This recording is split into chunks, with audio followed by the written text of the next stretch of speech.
What exactly is atomic radius, its trends, and its dynamics? Firstly, we must be cognizant of the fact that while electrons surround the nucleus, they cannot be just anywhere. They occupy a series of separated concentric circles that get further and further away from the nucleus. Likewise, because the positions of our electrons are discrete rather than continuous, there are only a select few distances an electron can be relative to the nucleus. What's so special about these electrons highlighted in yellow? Well, they're valence electrons, those which occupy the outermost electron shell of an atom. And it gives us a simplified idea of what atomic radius means, the distance between our nucleus and valence electron, or valence electrons. But as we gather more information, we'll develop a definition that has more depth and precision. In chemistry, we like to make models, and really the simplest thing we can do to model an atom is in 2 dimensions as a circle. And we all know that the radius of a circle is the distance between the center and any one of the end points. But we also must take into account the interactions between protons and electrons,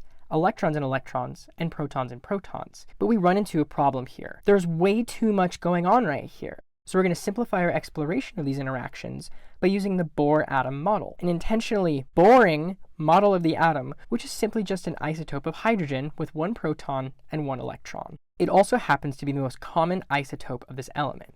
With only 1 proton and 1 electron, the only relevant force in play is the attraction between that proton and electron. And we can describe and quantify this electric force, or really any force, between 2 charged particles using Coulomb's law. And this is also called the law of electrostatic attraction, and it tells us that force is a function of the 2 charges in question, as well as the distance which separates them. Electric force is also a vector, meaning that it has both a magnitude, a number, as well as a direction, whether it's positive or negative. So if we plug in the charges for a proton and electron, it's +1 and -1 respectively. But what does that mean for the sign of the electric force?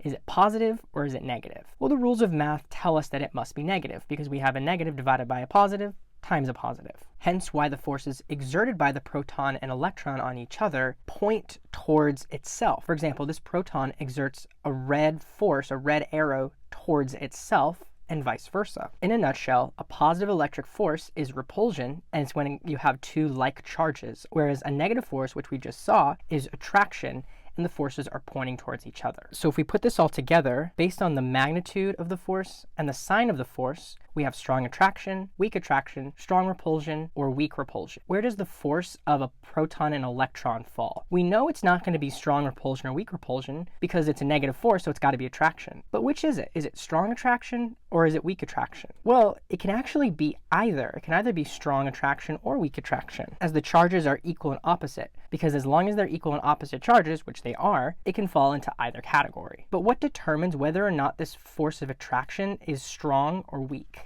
Well, we deal with bonds in chemistry in relative terms. So instead of saying that this is a strong force and this is a weak force, we comparatively say that this is the stronger force and this is the weaker force. And as we can see, distance definitely seems like it's the differentiating factor. And it is, because looking back at Coulomb's law, distance and force are inversely proportional. They're inversely related, as when one of the 2 terms increases, the other decreases. For example, if we have a very small distance of separation, the force of attraction is big. It's very strong. Whereas you have a longer distance between them, you have a smaller, a weaker force of attraction in between. Electron grip I have right here, this simply says that the electron is pulled in by the nucleus with a very strong grip, a strong bond, as opposed to a weak grip. Thus, valence electrons have the weakest attraction with the nucleus, because they are the furthest away from the nucleus. In other words, the nucleus has the most tenuous grip on the outermost electrons. With that, let's update our definition of atomic radius to include the fact that atomic radius is the distance of the weakest bond of attraction. As useful as the Bohr model atom is, it doesn't explain everything.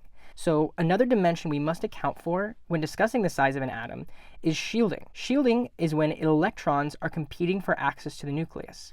And by nature of their position, these inner core electrons block the access of the outermost electron or electrons from forming a stable attraction with the nucleus. And adding to this effect, these inner electrons repel these valence electrons, further diminishing the access of this electron to the nucleus, so its grip that the nucleus has on this outermost electron is weakened. It's a weaker force. Thus, with a weaker force of attraction between our nucleus and our outermost valence electrons, Coulomb's law tells us that a smaller f means a larger distance. Shielding, therefore, increases atomic radius because it weakens the grip of the nucleus on the valence electrons. But how does this play out across the periodic table? And can we find some patterns or trends that are common? Why don't we examine group 1? Every element in the same group has the same number of valence electrons. Here, group 1 elements all have 1 valence electron. Hydrogen has 1 shell, lithium 2 shells, sodium 3. We keep adding shells as we descend down the group until we get to the 7th period where we have francium. It has 7 shells of electrons.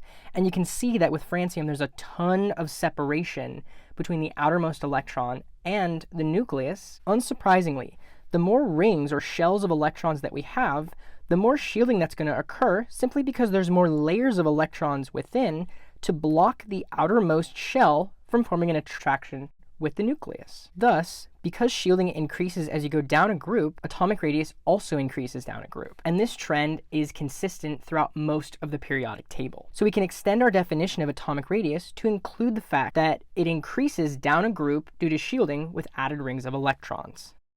What do each of these lines represent? Here we have plotted atomic radius against atomic number. And we have a series of lines which illustrate the rough, simplified trend of atomic radius on the periodic table. These are actually the group 1 elements we just dealt with to show how atomic radius increases as we go down a group. This also means that each of our lines represent a period, a horizontal sequence of elements on the periodic table. Let's single in on period 2 elements. Whereas elements of the same group have the same number of valence electrons, elements of the same period have the same number of shells as each other. And all the period 2 elements have 2 shells each. Their valence shell is the second shell. Remember that with electrons of the same group, additional electrons are added to additional shells. But that's not what happens with elements of the same period. Here with elements of the same period, we're adding a proton and an electron with each successive element as we go from left to right. So the number of protons and the number of electrons is the same per element. 3 and 3, 4 and 4, 5 and 5, all the way to 9 and 9. However,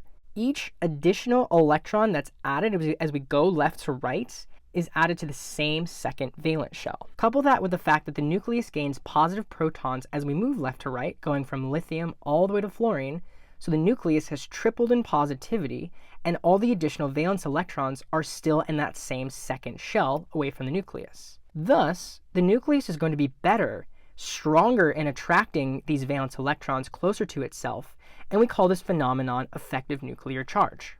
And Coulomb's law supports this, where we have a negative charge and a large positive. As long as it's opposite, it's going to be a big negative force. That's why we see this decreasing trend down these lines. In other words, atomic radius decreases as we proceed left to right across the periodic table because of increasing effective nuclear charge going left to right. And we can add that to our definition of atomic radius. It decreases left to right due to increased effective nuclear charge.